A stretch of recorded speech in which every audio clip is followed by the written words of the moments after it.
All right, so I'm here with Allison. Allison, how old are you? I'm 40 years old. Are you originally from Arizona? No, I'm from Texas, What part of Texas? Houston.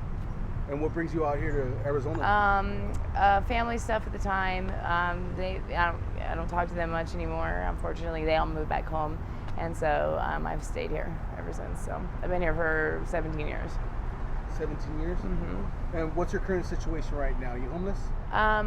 Yeah, recently again. So it's kind of like I get into a place, something happens, and then, on the streets again. I have, friends that I can go stay at their houses here and there, but pretty much, yeah, in between homes. How long have you been homeless for? 3 years. 3 years this time? Mm-hmm. And where do you sleep at night? If I can't sleep, at a friend's house here and there, when they let me come take a shower, local parks, but we get messed with a lot, saying that we can't sleep there, which I think is not fair because there's no homeless shelters in Tempe, so urban camping laws shouldn't be valid here. You know what I mean? So. And what do you do out here to survive? Pretty much anything that I can. I have nothing else to lose at this point, and so I don't rob people or hurt anybody in the process. But unfortunately, like drugs is what I do to survive. Okay. Do you boost? No. Do you panhandle? No. Do you do dates? No, never in my life have I. Well, I get emotional with this one, but doing all and stuff like that. I was like smoking fat powder at one time, and I got off of it. But there's a time where, never in my life have I been molested or raped or anything, and I got woken up to somebody I know raping me, and I don't know, it was weird. It was a horrible feeling. So that's probably the worst thing. And just getting bullied by mostly all the men, in the area. They'll take our money and whatever because they can take advantage of us. So that's horrible, man. I'm sorry to hear that. So yeah, I quit doing powder after that. Try to be more aware of my surroundings. Are the blues really out here like that? They're out here like that. Oh yeah, that's why all these kids are in this position. How big is the homeless community out here in Tempe? I would say, I don't know the percentage-wise, but I know, right on the other side of there's thousands of people living at the river bottom, and the parks and stuff like that. Can anyone just walk down there if you don't know anyone? Over here you can, yeah, but there's certain parts that are really dangerous that you probably don't want to go down there. Okay. Yeah. You have people that get violent down there, or what? They what? Do they get violent if you well, you have to understand. I learned a lot about mental illness being in this lifestyle because a lot of people, unfortunately, that are homeless are mentally ill, and there's not enough resources for them. As far as housing and stuff like that, they either get put in jail or they're on the streets, and so there is a little bit of instability, mentally unstable people down there. But there's a lot of really great people too, so. Why would you say that there's so many homeless right now?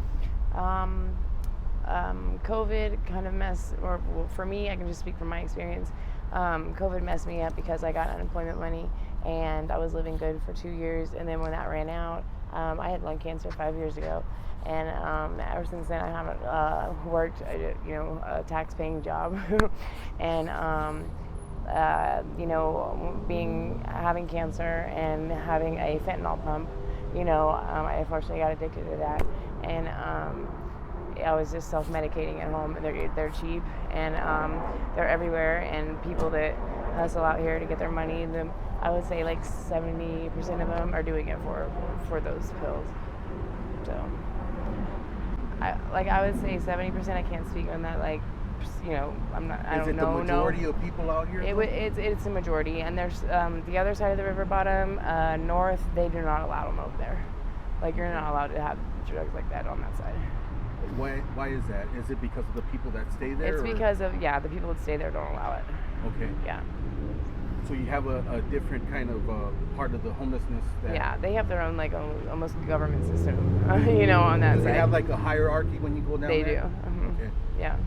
people running stuff down there? Yeah, well, they have to make their own little, it's on their own little town. So they've got their people in charge, and if you get caught stealing once, you're kicked out forever. You can't come back. They try to hold everybody to high standards as best we can. You know what I mean? So because there is a lot of stealing that goes on, between everybody, unfortunately, which is sad because everyone's in the same position. So yeah.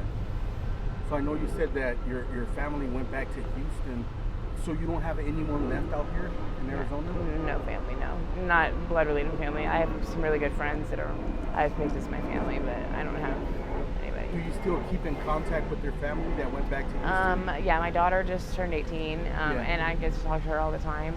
But as far as my mom, nobody wants anything to do with me, so. Okay. Does your daughter tell you to go back home? No, I don't know where she's going to go after graduating high school this year. She's very understanding because my mom took her when she was, 15. And so I went to detox for the first time, and my mom got temporary order of custody, and they had moved before I got out because I wasn't there to fight it. So it was kind of a shitty move on my mom's part because I would never call authorities on my daughter. Like, I would try to help her. And so, I just kind of didn't, I ruined a lot of stuff in my life, and I'm trying to fix it. But I actually say I'm going to detox tomorrow, but I really do. I really am going tomorrow. I have a place picked out and everything, just so I can start working again and everything, because this is the end. This is the last chapter of this memoir, or for my memoir of this lifestyle. I'm over it. Everybody's robbing everybody, and it's just it's too dangerous, and I'm over it. How was your life before you became homeless? Did you have a regular 9 to 5? Yeah, no, I bartended at on Mill Avenue. I made $2,000-$3,000 a week, and all that money was just, I didn't know what to do with it. And then it escalated from there. But I have my aesthetics degree. I graduated college, everything. So, getting my left lung taken out. I had trouble breathing for a couple years after that, and it's gotten a lot better lately. I don't even have to use an inhaler anymore. So, I'm just ready to start working a legit job, and I have a couple businesses I want to open and stuff. So hopefully, I can do that one day. You're going to detox tomorrow, right? Yeah. I know everybody says that, but have you ever been to a program before? I've been to Copper Springs 6 times, but it was more I didn't go for myself. I was going for other people. And this has been the first time in my life that I'm actually ready to stop doing this. So this time you're going for yourself? Yeah. You're ready? Yeah, I'm freaking ready. That's good, man. Yeah. Well, Allie, thank you for giving me this interview. I really do appreciate it. Yeah. And are you okay with me using this on my YouTube channel? Yeah.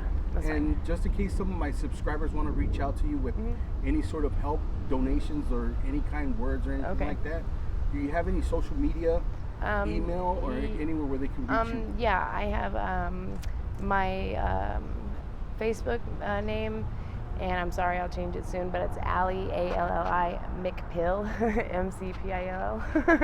And that's the same for Cash App handle, Instagram, and Gmail. Okay. Okay. All right, well, thank you. I All right. appreciate it. Thanks.